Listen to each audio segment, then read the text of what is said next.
Êxodo capítulo de número 15. Leamos a partir do verso 1. Verso 1. Leamos até o verso de número 3. Embora nós estejamos ou estaremos meditando até o verso de número 18. Os irmãos que acharam o texto sagrado, digam amém. Amém. Diz assim a palavra de Deus. Então entoou Moisés e os filhos de Israel este cântico ao Senhor e disseram: Cantarei ao Senhor, porque triunfou gloriosamente. Lançou no mar o cavalo e o seu cavaleiro. O Senhor é a minha força e o meu cântico. Ele me foi por salvação. Este é o meu Deus, portanto eu o louvarei. Ele é o Deus do meu Pai, por isso o exaltarei. O Senhor é homem de guerra. O Senhor é o seu nome. Amém, meus irmãos? Vamos orar, irmãos. Em especial, estaremos apresentando o conjunto que pode permanecer de pé.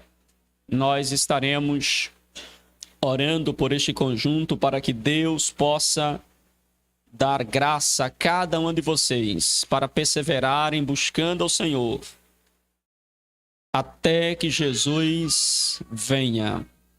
Amém? Oremos, meus irmãos. Bendito Deus, graças te damos pelo 3º ano do conjunto Adonai. Obrigado pela vida de cada componente. Obrigado pela vida, Senhor, dos teus filhos que têm feito esta obra, que têm se empenhado para te oferecer louvores. Ó Deus, permanece com as tuas mãos, sustentando cada um deles. Que eles possam permanecer firmes, fortes, tendo sempre o Senhor como a sua força. Ó Deus, graças nós te damos por nesta noite concluirmos esta festividade, Senhor, mas certo de que o Senhor ainda pode fazer muito mais do que aquilo que nós pensamos ou imaginamos. Obrigado pela vida da tua igreja, reunida nesta noite para te adorar. Obrigado por essa vida, Senhor, que nos visita. Obrigado por cada visitante que está conosco aqui nesta noite. Ó Deus, é no teu nome que nós te rogamos. Abre as portas dos céus e nos concede a tua palavra, Senhor. É o que nós te rogamos e te agradecemos. No nome santo de Jesus. Amém e amém. Tome seu assento, dando glória ao Senhor Jesus. Meus irmãos, mantenha a sua Bíblia aberta em Êxodo capítulo de número 15. E eu gostaria que você me emprestasse o máximo da sua atenção. Deus, Ele quer falar, Ele quer continuar falando com cada um de nós. Meus irmãos, o texto que nós lemos, Êxodo capítulo de número 15, é um salmo, é um cântico entoado por Moisés. Este cântico de Moisés pode ser fracionado em 3 partes. Primeiro, nós encontramos Moisés louvando a Deus por aquilo que Deus fez.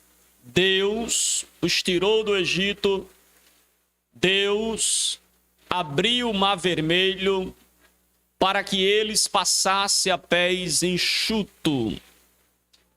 E Moisés está louvando a Deus por aquilo que Deus fez. Aleluia. A segunda divisão deste cântico de Moisés é que ele louva a Deus por aquilo que Deus, ele é.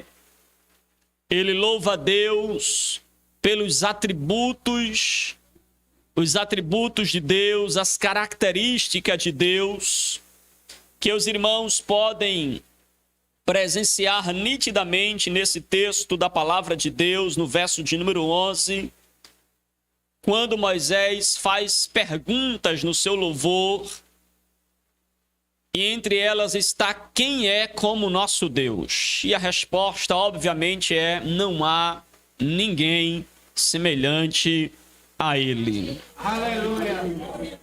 A terceira parte deste cântico de Moisés é que Moisés está louvando a Deus por aquilo que Deus ainda fará. E Moisés faz menção ao Monte Sião. Moisés, ele faz menção ao templo. Ele faz menção às nações que Israel ainda há de vencer, ainda há de entrar, pela terra que Israel ainda há de possuir. Ele então louva a Deus por aquilo que Deus ainda fará. E note, irmãos, que isso deve também permear o nosso cântico. O nosso louvor a Deus é por aquilo que Deus faz. O nosso louvor a Deus é por aquilo que Deus é. O nosso louvor a Deus é também por aquilo que Ele ainda fará em nossa vida. Deus, irmãos, tirou Israel do Egito com mão forte. Depois de 10 pragas, na última praga, a morte dos primogênitos dos egípcios, o faraó libera o povo e permite que ele saia apressadamente de sua terra.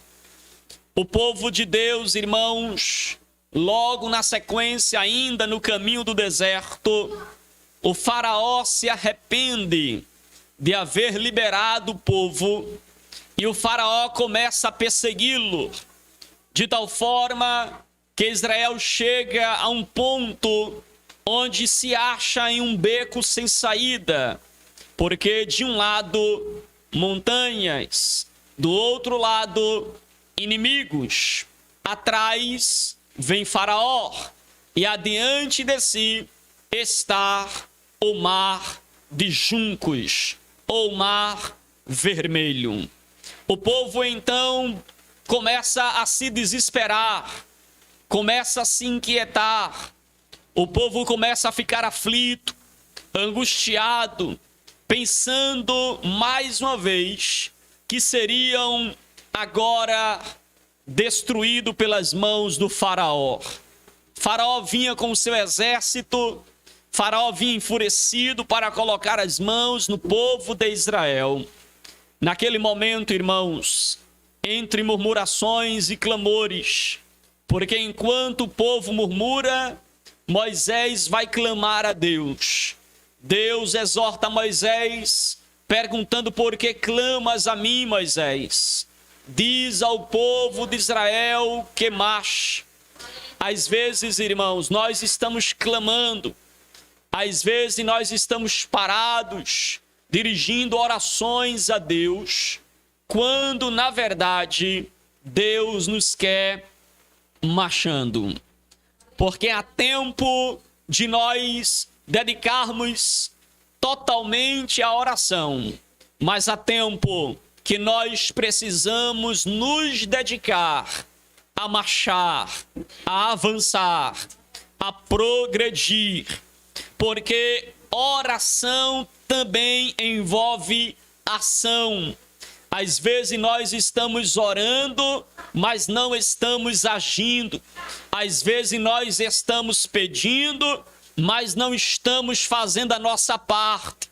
Às vezes nós queremos que Deus faça milagres, faça prodígios, que Deus desça e mude as coisas, mas nós precisamos marchar, nós precisamos fazer a nossa parte, nós precisamos nos movermos, precisamos desempenhar aquilo que Deus nos convocou a fazer.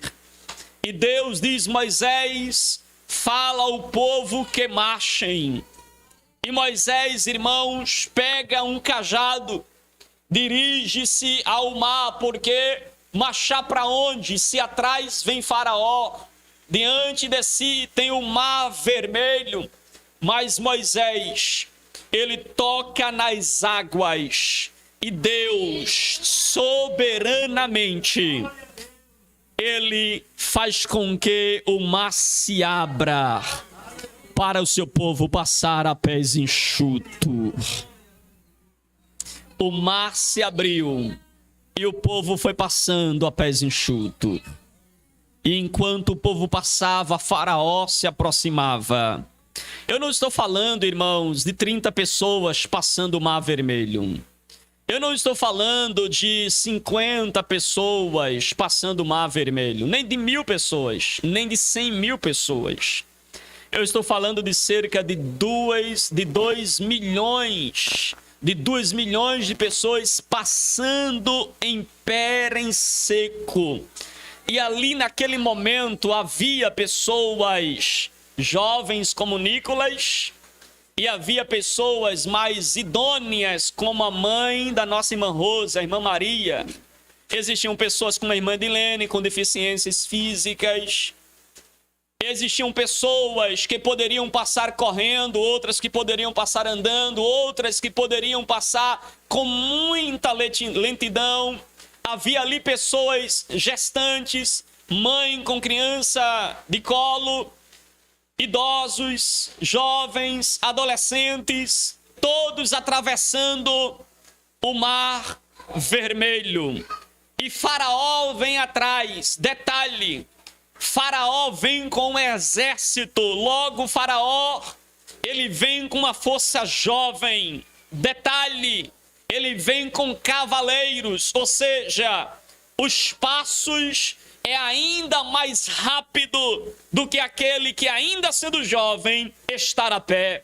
Ele está se aproximando para colocar as mãos no povo de Israel. Mas interessante, irmãos, é que enquanto o último não cruzasse o rio, o mar vermelho, enquanto o último não chegasse do outro lado, Deus não permitiu que Faraó o acompanhasse. Deus não permitiu que o inimigo tocasse em cada um daqueles. Eu não sei como, mas Deus providenciou de tal forma que eles não alcançaram. Aleluia. Sabe por quê? Porque uns podem passar correndo, vai chegar do outro lado, mas Deus aguarda mesmo aquele que com dificuldade estar atravessando, mas Deus vai aguardar você chegar do outro lado. Deus está dizendo: você é parte da promessa, você é parte do povo adquirido de Deus, e você vai chegar do outro lado para a glória do Senhor. O inimigo não vai colocar as mãos em você, porque Deus, aleluia, está te guardando, diz o Senhor. Aleluia, aleluia. Faraó não alcança esse povo. E óbvio, irmãos, quando Moisés chega do outro lado, que olha para trás, Deus faz o mar fechar. E todos os inimigos do povo de Deus, toda a cavalaria de Faraó, elas são afogadas pelo mar vermelho. elas são destruídas. Talvez você diga, mas como Deus agiu rigorosamente, pastor? Como Deus foi mal? Não, irmãos, mal foi o faraó quando mandou matar as crianças ainda, ou assim que nascesse, matar as crianças do sexo masculino. Mal foi quando o faraó pegou as crianças e jogava no rio Nilo para serem comidas por crocodilos. Aqui Deus está agindo com justiça. Deus está aqui descendo como castigo para com o povo do Egito, porque Deus, irmãos, não deixa passar as afrontas que o seu povo sofre. Deus é a justiça, e no tempo certo Deus se levanta para dar vitória. Nenhum ataque do inimigo, irmãos, permanecerá de pé. Deus é quem peleja por nós. Deus é quem guerreia por nós.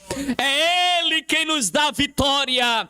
É Ele quem se levanta para julgar a minha e a tua causa. É Ele quem diz: está nas minhas mãos. E operando Deus, quem pode impedir? Aleluia.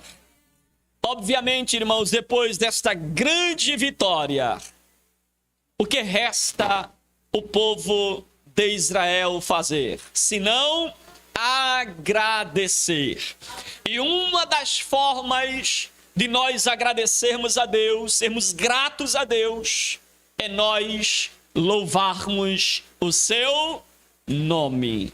Aí Moisés junta o povo de Israel, porque o texto no verso 1 diz que Moisés e os filhos de Israel cantaram ao Senhor e disseram. Do verso 1 ao verso de número 5, nós encontramos então Moisés proclamando a vitória de Deus, declarando que Deus foi vitorioso, declarando que Deus é um Deus grande e poderoso. No louvor de Moisés, ele exalta: Deus é o Deus vitorioso. Aleluia. É por isso que ele diz: o Senhor é o homem de guerra, aleluia. Yahvé Sabaote, o Senhor dos exércitos, Ele é o Deus das batalhas. E aqui ele canta dizendo: Deus é vitorioso. Ele proclama a vitória de Deus através do louvor.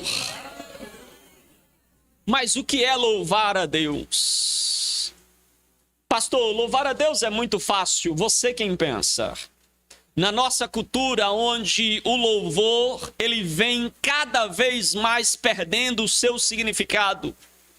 Em uma cultura em que qualquer pessoa diz: eu louvo ao Senhor, eu adoro ao Senhor, nós percebemos que o sentido de louvar a Deus vem perdendo o seu significado. Pastor, o que significa louvar a Deus? Vários termos hebraicos são usados para descrever o louvor, mas essas palavras estão associadas a manifestar a graça de Deus, ou manifestar o favor diante de Deus. E isso pode ser uma expressão da nossa alma perante o Senhor, onde nós manifestamos alegria, uma alegria associada a tudo aquilo que Deus é, a tudo aquilo que Deus faz e a tudo aquilo que Deus ainda fará. Por isso que o cântico de Moisés está dividido nessas três partes. E aqui, irmãos, nós precisamos entender que louvar a Deus é você salmodiar, é você cantar, seja um cântico por voz, por gestos ou por meio de instrumentos musicais, onde nós entoamos louvores a Deus.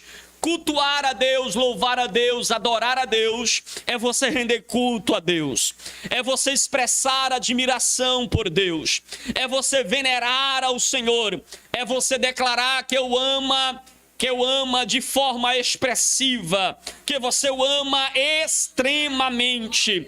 É você declarar com os seus lábios e com a sua vida, seja por gesto ou por instrumento ou pelas suas cordas vocais, você declarar declarar que o ama extremamente, que você o ama acima de todas as coisas. Isto é adoração. Adoração, irmãos, é uma atitude do coração. Adoração envolve muito mais do que formas. Adoração envolve uma atitude interior, até porque Deus está mais interessado em quem nós somos aqui dentro do que naquilo que nós apresentamos aqui fora. Deus está interessado naquela adoração que vem lá de dentro do coração. Uma adoração em espírito e em verdade. Uma adoração que não depende de lugar. Uma adoração que não depende do ambiente. Uma adoração que não depende das pessoas que vai estar. Porque tem pessoas que só louvam a Deus se tiver alguém famoso. Ela só louva se houver alguém de nome lá. Mas louvar a Deus não depende das pessoas. Louvar a Deus não depende do ambiente. Se adora a Deus na igreja, se adora a Deus em casa, se adora a Deus na faculdade, se adora a Deus na rua, se adora a Deus na praça, se adora a Deus em casa, se adora a Deus em todo lugar, porque adorador é isso que nós somos. Aleluia. A motivação, ela é fundamental na adoração. Pastor, e como deve ser o louvor? Conforme nós vemos aqui, o louvor de Moisés, irmãos, tem uma característica que é peculiar demais, que é evidente demais. Basta você fazer duas leituras com atenção e contabilizar uma palavra que aparece frequentemente no louvor de Moisés. Passe seus olhos sobre esse texto e veja isso com muita clareza. Antes da gente olhar isso, o louvor tem três características fundamentais. Primeiro, o louvor precisa ser cristocêntrico. O nosso louvor deve ter Cristo no centro. O nosso louvor tem que ter Jesus no centro. Segundo, o louvor precisa ser bibliocêntrico.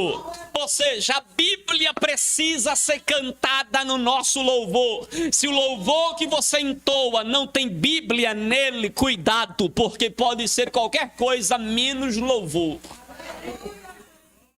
Quando eu falo Bíblia no louvor, não digo que ela tem que cantar exatamente as palavras da Bíblia, mas ela precisa estar em comunhão com as doutrinas da palavra de Deus. O louvor precisa ser bíblico. E a terceira característica do louvor, o louvor precisa ser teocêntrico, ou seja, o louvor precisa ter Deus no centro. Deus precisa ser o centro do nosso louvor, e nós percebemos isso em especial no Cântico de Moisés. Se você olhar a palavra Senhor nesse texto, e agora olhe rapidamente comigo esse texto. Verso de número 1, aparece a palavra Senhor duas vezes. Verso 2, aparece a palavra Senhor mais uma vez. Verso 3, mais uma vez. Verso 6, mais uma vez. E aparece duas vezes. Lá no verso de número 11, aparece mais uma vez. Verso 16, mais uma vez. Verso 17, mais uma vez. Verso 19, mais uma vez. E continua com o Cântico de Miriam. Aparece a palavra Senhor mais uma vez. Percebeu que o Cântico de Moisés, do começo ao fim, emendando com o de Miriam, o Senhor aparece sempre, sempre. Deus, Senhor, o Senhor, sempre. O que isso quer nos dizer? Que o louvor de Moisés é um louvor centrado na pessoa de Deus. É um louvor que fala quem Deus é. É um louvor que fala o que Deus faz. É um louvor que fala o que Deus fará. Deus no centro do louvor de Moisés. Mais de 10 vezes você vai encontrar a palavra Senhor no texto. Isso para não falar da palavra Elohim, a palavra Deus, que também aparece no texto. O que mostra que o Cântico de Moisés tem Deus no centro. Diferente, não é, irmãos, de alguns louvores que a gente escuta hoje. Aparentemente as letras são lindas demais. Aparentemente as letras parecem ser fenomenal, a gente chora quando escuta, não é assim? Você fica emocionado, que louvor, mas eles são heréticos porque não contém Deus no centro, Cristo no centro e nem contém a Bíblia no centro. Não é assim que diz o hino Sabor de Mel? Cadê Deus no centro? Cadê a Bíblia no centro? Cadê Cristo no centro? Não é assim aquela canção Raridade, Ouro de Ofir?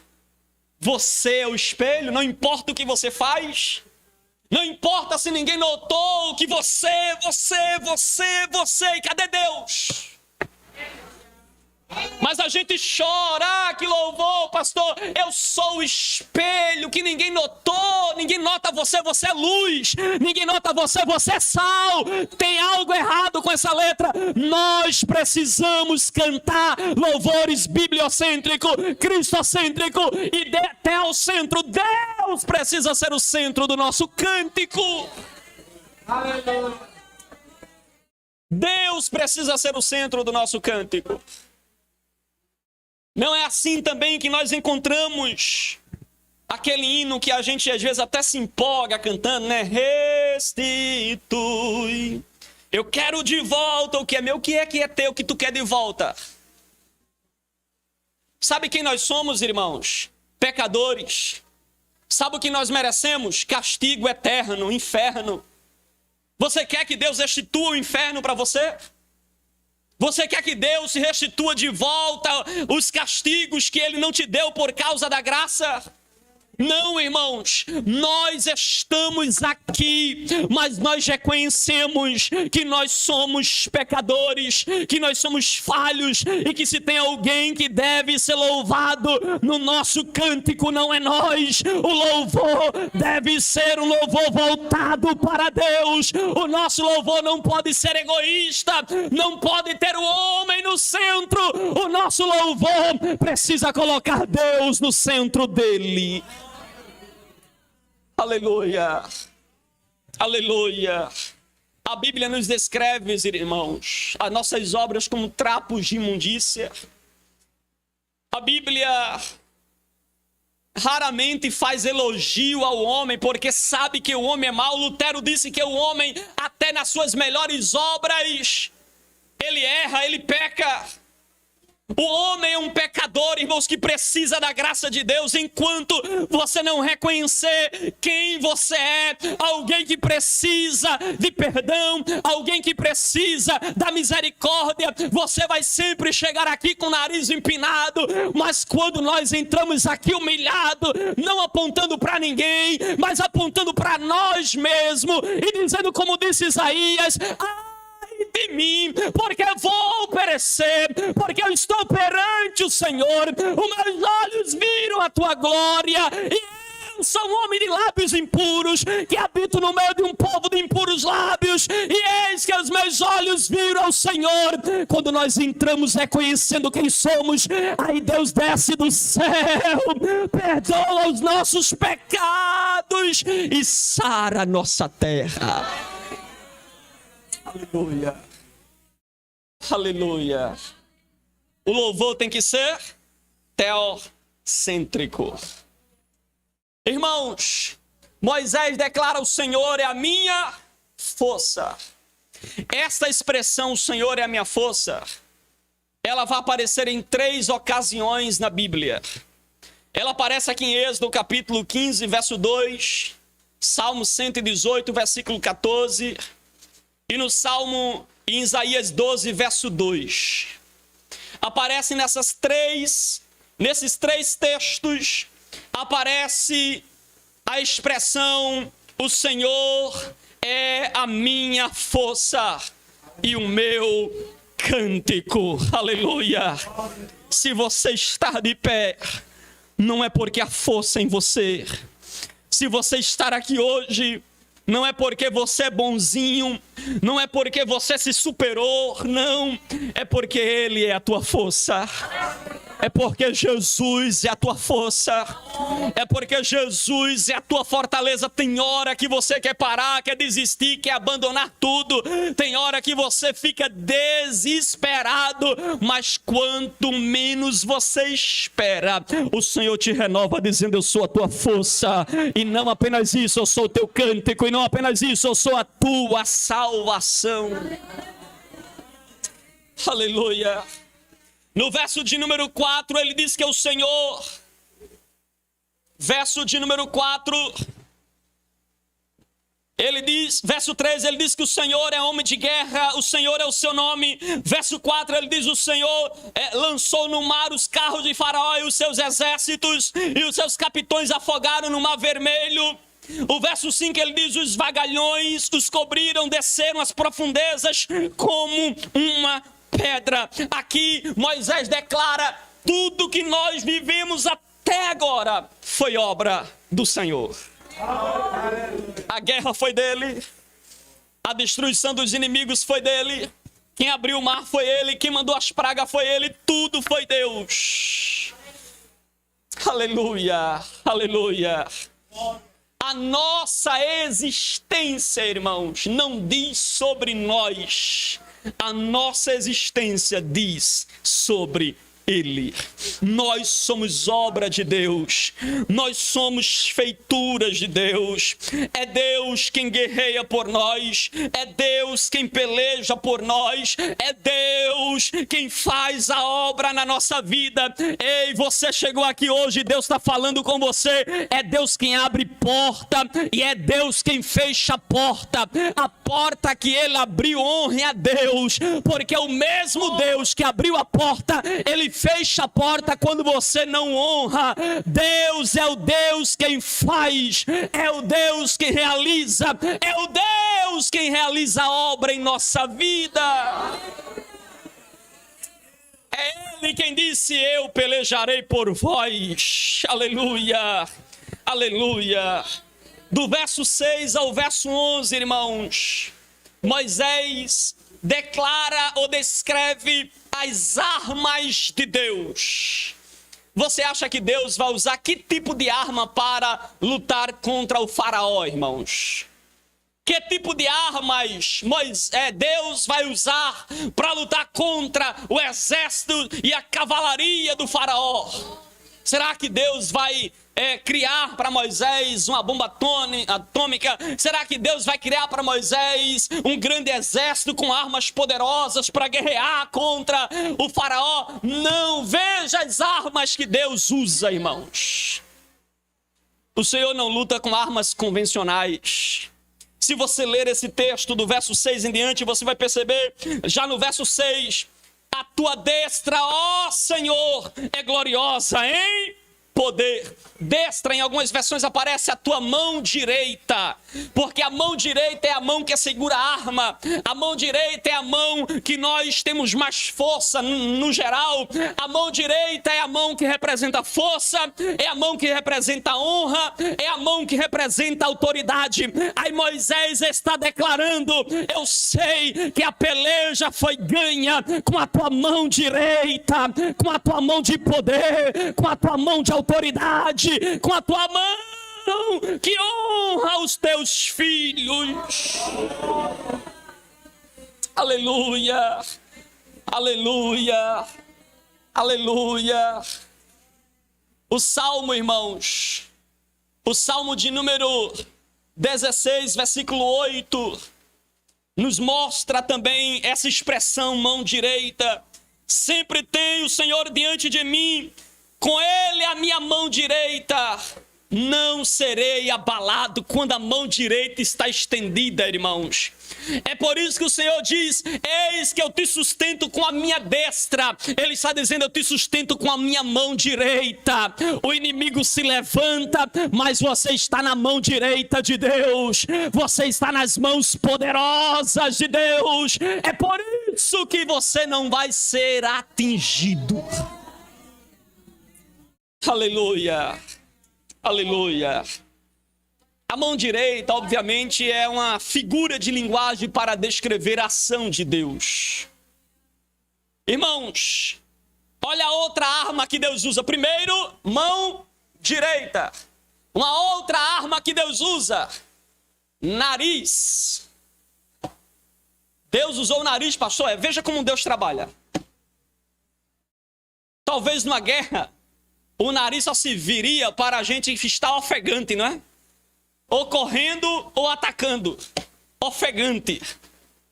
Mas Deus usou as narinas para dar vitória ao seu povo. Você sabe como foi que Deus abriu o mar? Foi através de um vento chamado vento oriental. Deus abriu o mar com um vento oriental. O povo de Israel estava de um lado e Deus fez soprar um vento oriental do outro lado. O vento foi soprando e as águas foram se abrindo, se abrindo, se abrindo. E foi virando duas muralhas. Uma barreira de um lado e uma barreira do outro, para o povo passar a pés enxutos. Agora, imagina a velocidade do vento para abrir as águas em duas barreiras. Agora o vento abria o mar, mas não levava o povo.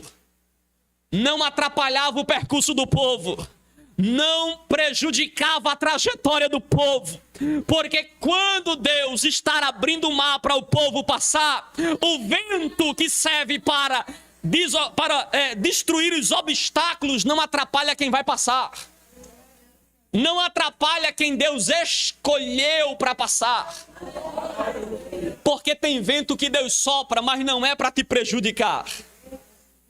Eu vou repetir, tem vento que Deus sopra, mas não é para te prejudicar. Tem hora que você chora por causa que o vento está soprando, mas Deus está dizendo, este vento é para que você possa passar a pés enxuto. Esse vento é para que você possa passar a pés enxuto. O vento vai abrir caminho para você passar. Aleluia, você acredita nisso? Você acredita nisso? Que Deus vai usar o vento para abrir caminho para você passar. Aleluia! Deus ainda abre caminho para o seu povo passar. Deus está falando com você. Aquela porta que estava fechada vai se abrir quando Deus soprar. Deus vai fazer um milagre. Deus vai fazer milagres. Aleluia! Aleluia! Qual foi o vento que abriu o mar? Vento oriental. Agora sabe de onde veio esse vento? Da onde? Tem crente que já pegou. Da onde? Narinas de Deus. Os egípcios tinham uma ideia de que Baruque eram os deuses do mar. A quebra das ondas era os deuses que quebravam as ondas para não inundar a terra. Eram os deuses do mar. E o povo temia as águas por causa dos deuses do mar. Mas aqui Deus prova que quem é Deus do mar é Ele. Quem manda no mar é Ele. E que não existe deuses nenhum perante Ele. Por isso que Ele faz o mar se abrir, não apenas quebrando parte da onda, mas quebrando a onda por inteiro. O povo passa pés enxuto. E Deus faz isso sem muito esforço. Deus faz isso através do sopro das suas narinas.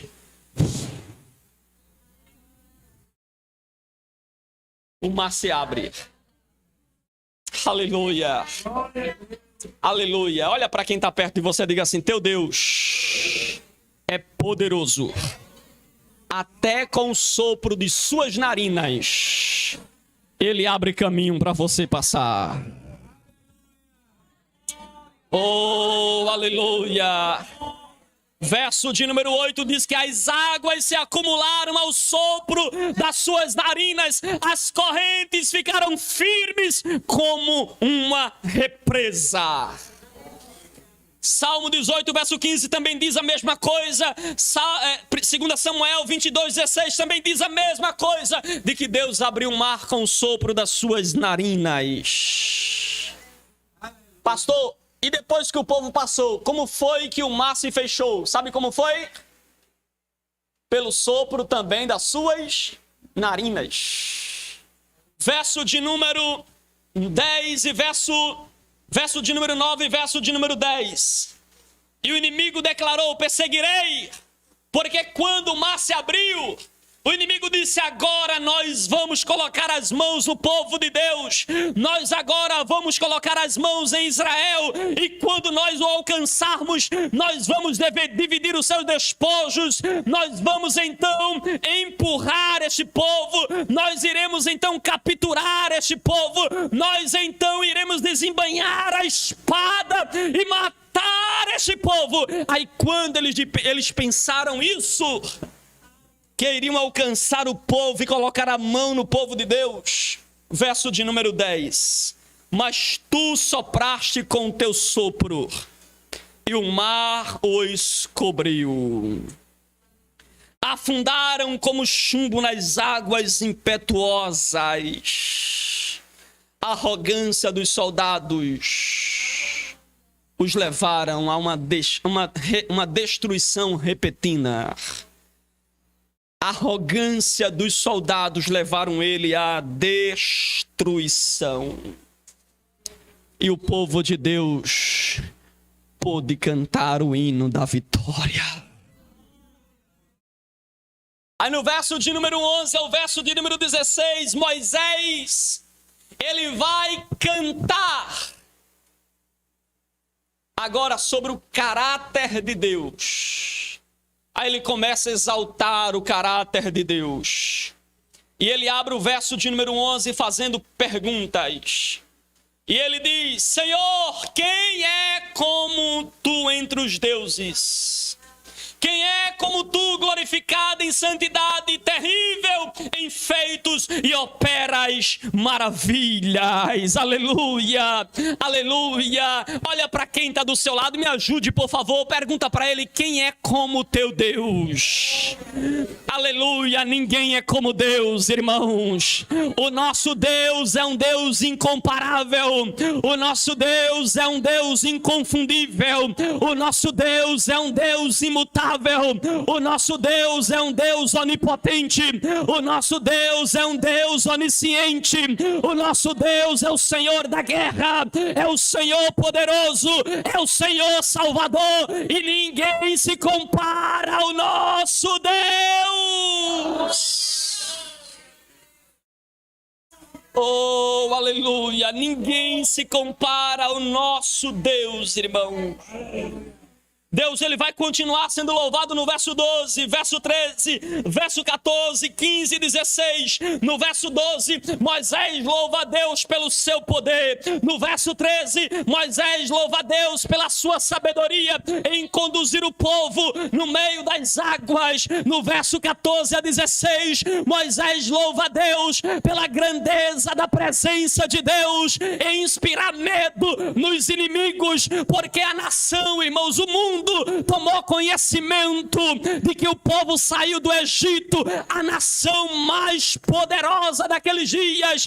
Israel saiu deixando 10 pragas destruidoras naquela terra e ainda destruindo o exército inimigo e passando pelo mar a pés enxuto. As nações tomaram conhecimento e começaram a ter medo, dizendo: o Deus de Israel é um Deus poderoso, o Deus de Israel é um Deus grande, o Deus de Israel é um Deus temível, o Deus de Israel é um Deus inabalável. Você vê isso, irmãos, quando Moisés manda os espias lá na terra de Jericó, lá em Canaã, eles já declaravam: eu ouvi falar do teu Deus que mandou pragas no Egito, que destruiu o exército de Faraó e que abriu o mar vermelho. Sabe por quê? Porque a notícia do Deus do povo de Israel já estava chegando diante deles. Aleluia, aleluia. Deus ainda coloca medo nos inimigos. Aleluia. Às vezes o inimigo quer te tocar, quer te ferir, quer mexer com você. Aí Deus diz: eu vou colocar medo nele. Oh, aleluia, aleluia. Aleluia. Oh, aleluia, Deus é um Deus que está operando milagres na tua vida.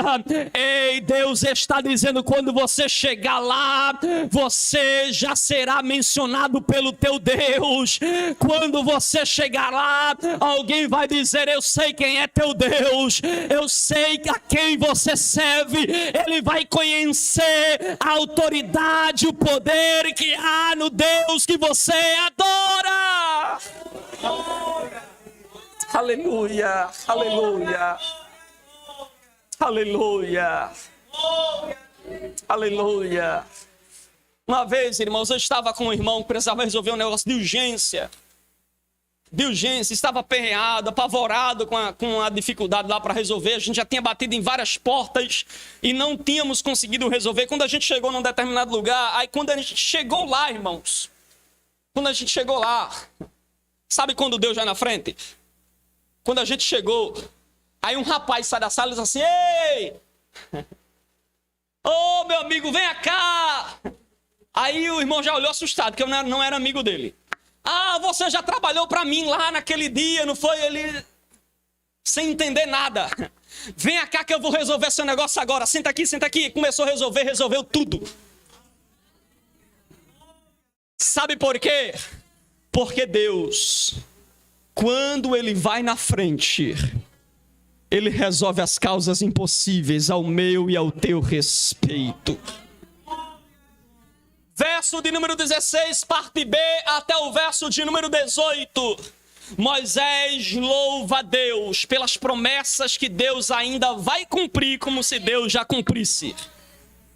Ele louva a Deus pelas promessas que virão, pelas coisas que Deus fará, como se Deus já tivesse realizado. Primeiro, ele vai louvar a Deus no verso 16, porque o povo de Israel é um povo adquirido. O povo de Israel é propriedade de Deus. No verso 17, Moisés, ele vai louvar a Deus dizendo que Deus vai reunir o povo numa terra, e nesta terra Deus vai colocar um santuário, e diferente de outros tempos, Deus habitará no meio deles. Irmãos, a revelação bíblica, ela é progressiva. Quando a gente vê Adão e alguns períodos ali, até o tabernáculo, até o templo, nós vemos Deus visitando o povo. Deus vinha, falava com o povo, usava um profeta e voltava. Depois Deus instrui o povo a construir um tabernáculo, constrói o tabernáculo e Deus coloca a sua presença representada, habitando no meio deles através do tabernáculo. Aí vem Jesus no Novo Testamento e anda entre eles mais uma vez, está no meio do povo. O templo ainda está lá, a Arca da Aliança está lá, representando a presença de Deus. Mas quando Jesus está perto de partir, aí ele diz, agora não vai ser mais visita, agora não vai ser mais uma presença simbolizada, agora eu vou enviar o Espírito Santo e ele estará não fora de vós, mas estará em vocês. Vocês serão templo e morada do Espírito Santo. E agora, irmãos, nós chegamos no verso de número 17. E chegamos no verso 18. E aqui nós concluímos. Moisés chegou no apogeu do seu cântico. Na máxima do seu cântico. E ele vai dizer, o Senhor reinará. Aqui ele está falando da soberania de Deus. E ele diz, para sempre, ele está falando da eternidade do reino de Deus. Então, primeiro Moisés está dizendo, Deus é quem governa, Deus é quem reina, Ele é soberano sobre todas as coisas, o seu poder é sobre todas as coisas, Ele tem total domínio sobre a sua vasta criação. Deus é quem exerce poder absoluto sobre todas as vontades, sem ter que nenhuma vontade de ter que questioná-lo porque ele fez assim, como Paulo escreveu em Romanos, pode o barro perguntar para o Senhor por que me fizeste assim? Porque, irmãos, Deus é soberano. Aqui Moisés diz, ele reina, ele reinará. Ele exercerá a sua soberania sobre todas as coisas criadas, assim como ele abriu o mar, mostrando soberania sobre a natureza. Ele é soberano sobre os reis, ele é soberano sobre os homens, e Deus está falando aqui nessa noite, dizendo que é soberano na tua vida. É ele quem manda, é ele quem governa, é ele quem faz, é ele quem opera, é ele que tem o controle da tua vida na palma das mãos dele. Oh, aleluia. E Moisés também disse que o governo de Deus é para sempre. Ou seja, o governo de Deus é eterno. Não há princípio nem fim em Deus. Deus é. Deus está fora do tempo. Deus não vive no nosso espaço, ou não está limitado ao nosso espaço. Deus, ele é atemporal. Deus não é limitado pelo tempo que limita o nosso tempo. Deus não é limitado pela finitude do nosso tempo. Deus está além do nosso tempo. Deus não tem começo nem tem fim. Ele é. E Moisés fecha o louvor dizendo isso, que Deus reina, Deus é soberano, e que Deus, ele é o eu sou, ele é o Deus autoexistente, aleluia. Deus, irmãos, ele vive numa dimensão totalmente diferente da nossa, totalmente diferente da minha, da sua, porque ele é aquele que vive de eternidade a eternidade, e ele é Deus. Meus irmãos, louvar a Deus deve ser um estilo de vida. Louvar a Deus deve ser a razão maior da nossa existência. Pastor, por que estou aqui? Porque Deus quer que você o adore. Pastor, por que eu existo? Porque Deus, ele quer que você o adore. A razão da sua existência é louvar a Deus. Nós existimos para a glória e o louvor de Deus. Se você me perguntasse, pastor, se eu pudesse fazer milagre, irmão, se eu lhe perguntasse, se você pudesse fazer milagre, ou se você me perguntasse, pastor, o senhor pode fazer milagre? Nenhum milagre que eu ou você possa fazer, se a nós fosse dada a graça de fazer milagres, nenhum milagre, nenhum poder se compara ou se iguala a nós termos um espírito de gratidão a Deus e esboçarmos isso em louvor, e esboçarmos isso em cântico, e esboçarmos isso em adoração ao nome do Senhor. Irmãos, nós estamos aqui porque nós fomos criados para adorar a Deus. Adore a Deus em casa, adore a Deus na igreja. Adore a Deus com a sua vida, que cada mover seu seja um ato de adoração ao Senhor, porque diferente disso, a sua vida perde o propósito, a sua vida perde o sentido. Mas se você entrou aqui nesta noite e entende que a sua vida deve ser um altar de adoração a Deus, comece hoje mesmo agradecendo a Deus pelo ar que você respira. Comece hoje mesmo agradecendo a Deus pela oportunidade de estar aqui. Agradecendo a Deus pelos livramentos que Ele te deu. Pelas noites escuras que Ele diz, eu não vou permitir que você caia aqui. Você está sem força, mas eu te renovo, eu te restauro, eu te coloco de pé. Uma vida dedicada a Deus, irmãos, envolve gratidão, envolve adoração, envolve louvor constante a Deus.